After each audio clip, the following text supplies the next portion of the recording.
Hello everybody, I am Moldy West, and this is Shadows over Loathing once again. In the last episode, we went to the Snackle Mills place and fought off a bunch of doughboys. That was fun. Anyway, time to go into the fridge factory.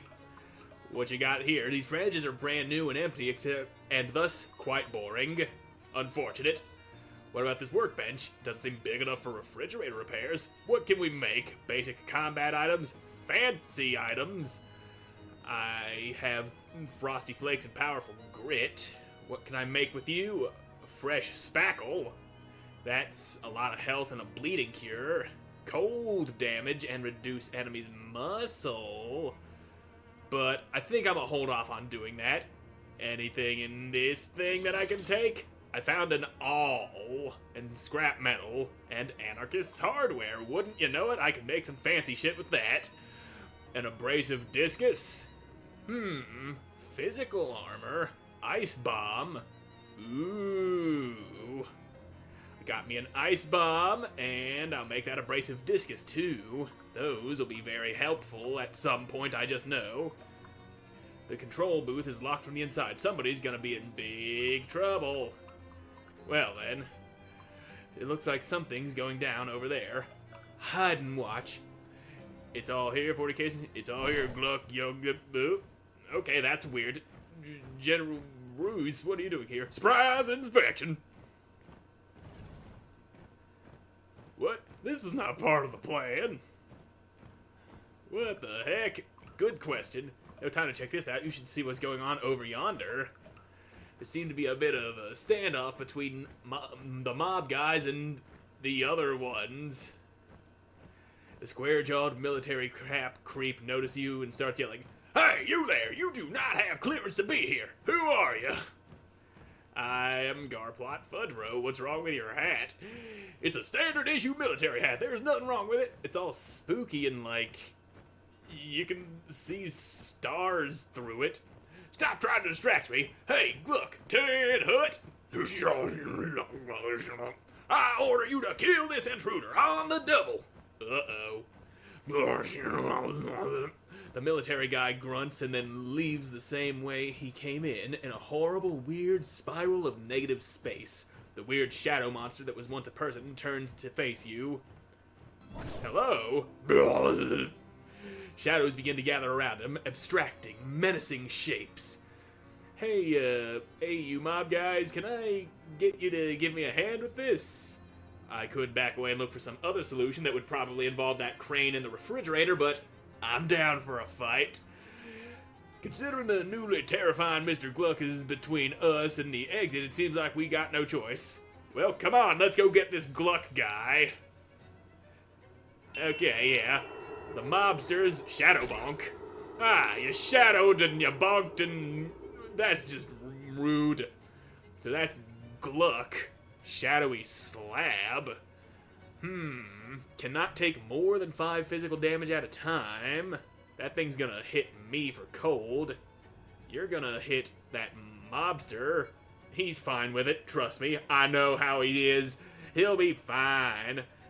Temporary mob ally. And the spider gonna do some spooky and poison.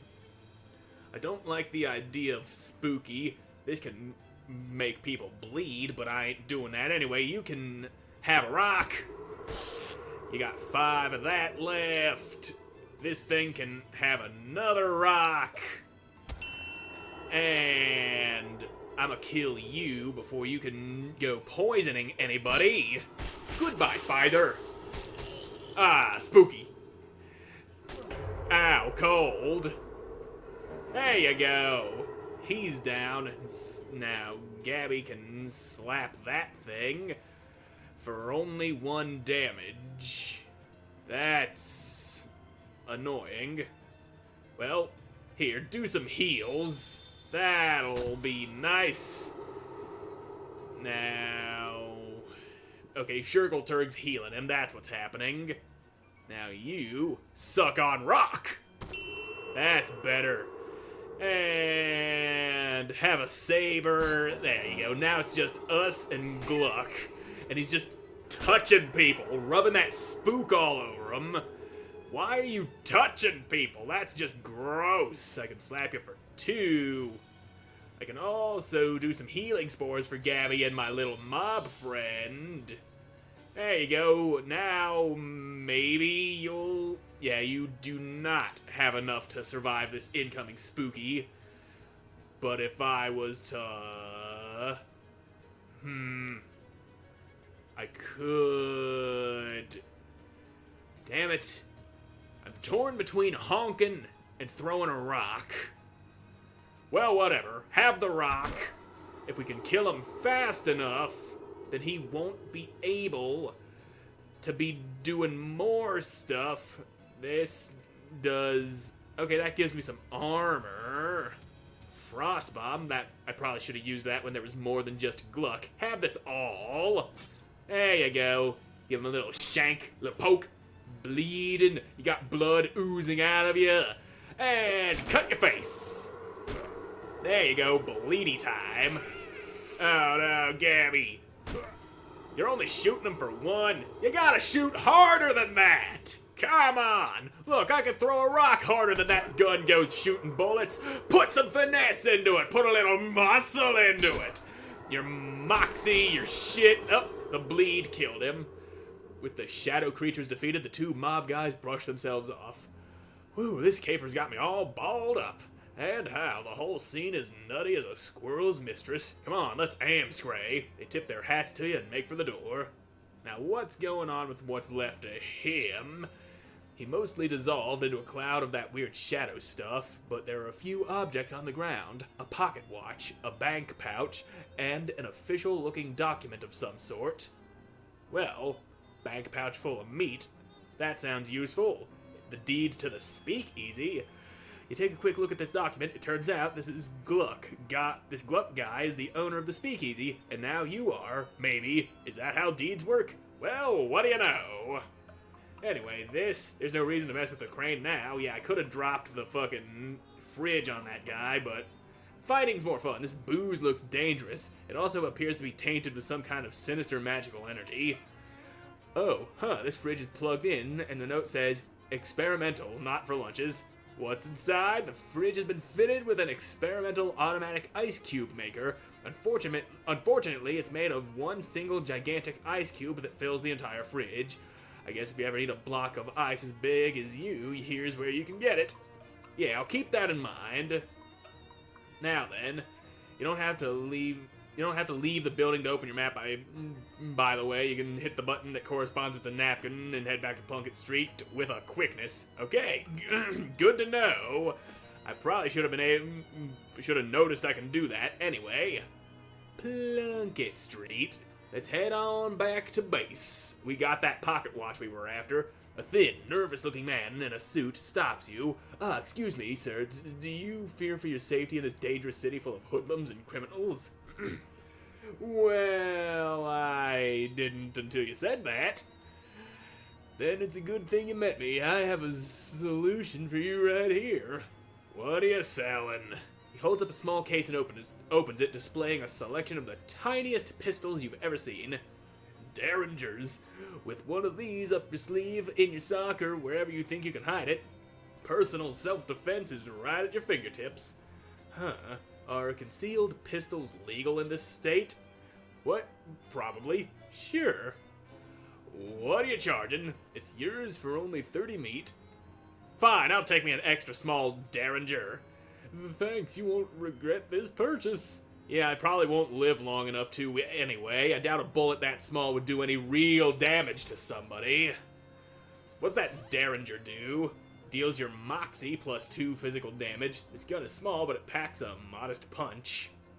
Well, I could equip that over my saber, but I don't like having my saber replaced with a tiny pistol. There it is. Muscle plus 2, and I got a lot of muscle going on here. A lot of muscle. Anyway, Murray's Antiques. We got that pocket watch. I found that watch. It was complicated. I'd be more surprised if you told me it was simple. Well, you know the drill. Strap it on and jump in the uncursed machine. It's a pocket watch. It doesn't just uncurse the thing and get some sleep, okay? You look like you've been through the ringer. I won't dispute that. So, you sit in the chair, which is surprisingly comfortable, and pull the weird metal dome thing down over your head. What would you like to uncurse today? The pocket watch, of course. The machine snorts up the pocket watch into its dome and begins its strange and loud work. The pocket watch is pulled this way and that way, and it ticks. Its ticks become kits, and its tocks become cots. And as the three hands are forcibly bent back, you swear you hear screams, and then it's done. The watch falls into your lap. Hands now set to 10, 29, 25. Is that gonna be important? The watch's curse now resides within the machine. Wanna project your consciousness into it?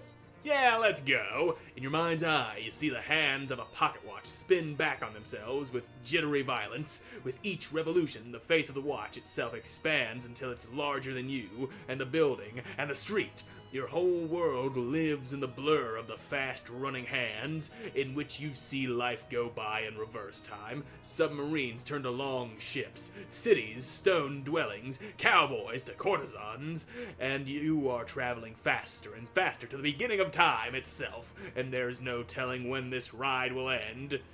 Hold on tight! I am a dinosaur. Boing, boing, boing. Yeah. Hi, Gabby. Gabby nods cheerfully at you. Eat, Gabby. Whoa there, Hoss. What's gotten in y'all? Horns and rattles been dipping into the nose paint again?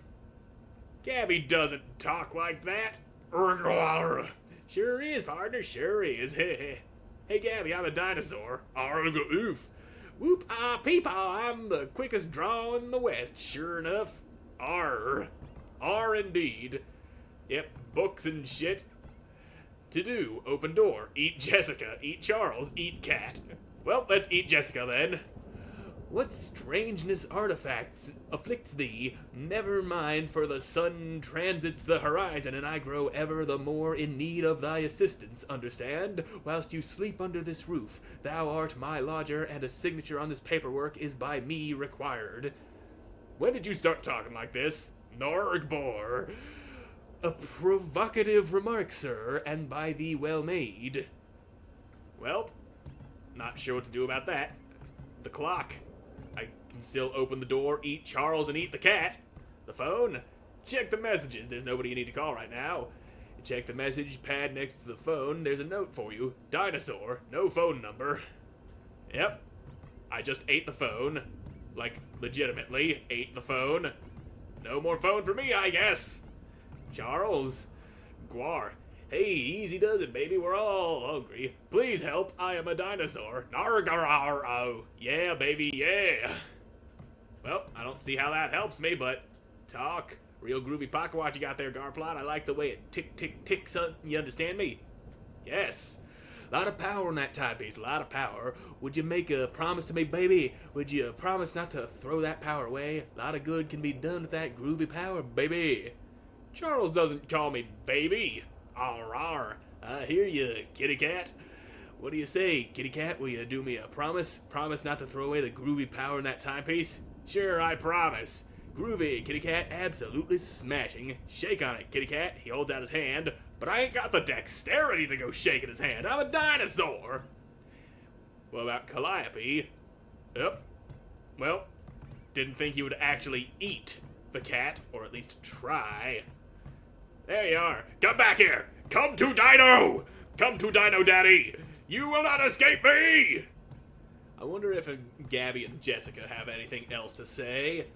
Howdy, Garplot. What you chewing on? Snuff for me, same as always. Hey, yep. Anything else? I mean, Charles had something more to say. Wilt thou tarry, good sir? The absence of thy John Hancock on my paperwork grows ever more urgent. Thy signature, if it pleases thee. Yeah, probably not. Books. Can't do nothing with books. Can't do nothing with that. Open the door. With those two salad forks? No, you lack the opposable thumbs necessary to turn a doorknob. You're completely contained in here unless you figure out how to open doors. I don't know anything about dexterity. I'm a dinosaur. I could also break the door down. I'm a big dinosaur. Humph. You slap your prehistoric tummy against the wood, but it doesn't even make a dent. Maybe that's why the dinosaurs went extinct. Couldn't open doors. Rawr. Yeah. I ain't got the dexterity to read a paper. Or to read a book. The clock, I can't do anything. Yeah, I need the dexterity. And, yeah, can you open the door for me? Oh, I don't know, never had a head for puzzle, Garplot. That got me right funkified. What about you? Whilst thou tarry, yeah. Can you open the doors for me? Sure. Curious, sir, I do not believe those doors to be locked. Well, what do I know? And thou will find the telephone table thither a key to satisfy thy need. So there's a key in the desk drawer, but ain't got the dexterity. I need some dexterity in my little dino fingers. Charles, can you open the doors? I'd shake your hand, but I lack the dexterity. What's that? Greta garbled? Well, that doesn't help us at all. Okay, there you go. The radio isn't tuned to a station. Damn, I don't have enough muscle. That's like the one thing I got going for me is my muscle. Eat the chessboard!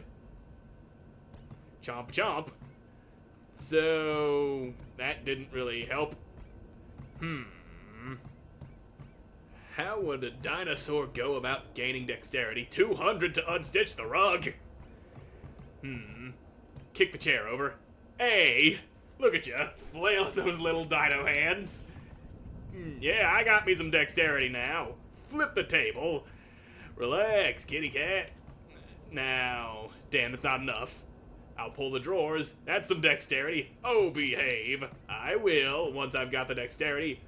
You extend a considerable effort wrangling your claw around the knob, only to find the drawer is locked. Damn. Well, I think I got enough to shake your hands now. A solid strong handshake. I gained me a dexterity. We're working on it. We're getting that dexterity. And I can eat the table. Munch, your stomach is bigger than your brain, and you devour the entire table in a few quick bites. The key to the door now lies safe and sound in your dinosaur stomach. Well, shit. I probably shouldn't have done that.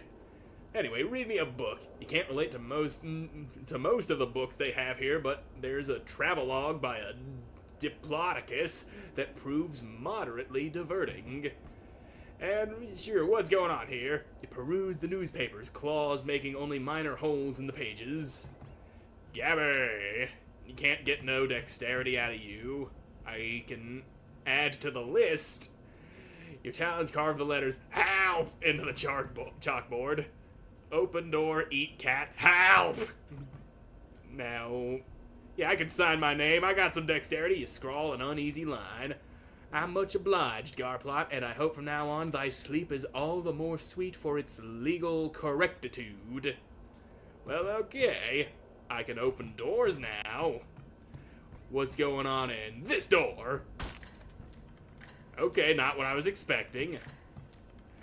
So we meet at last, with I was looking the older man, though you are far older than I shall ever be. Well, I never saw this room before. We are the Alpha and the Omega, you the beginning of time, and I its end. Will you walk with me, dear friend, to watch the death of our world and the birth of another? Yes, my friendo. So where are you going? You're just okay, into the clock we go. Well, I think I uncursed it. Tick, tick, tick, the hands of the uncursed pocket watch beat on. Boats with the current, born correctly into the future. You pull the pocket watch out and look at it. It's gained some luster. The curse is lifted, and in its rightful home, you no longer have a tail. Yeah, baby! I wish I had a tail. Yeah, why can't I have a tail? Me too, sometimes. Yep, we all need a good tail once in a while. Jessica looks pretty busy, but then she always does. Nothing left to say there. And yeah, you ain't talking your weird hippie disco dialogue no more. Gabby, it's the Beans Ease Garplot. Well, alright then. We also picked up the deed to that speakeasy, which we can... Yeah, it's right down this alley, right in here. Speak easy, friend.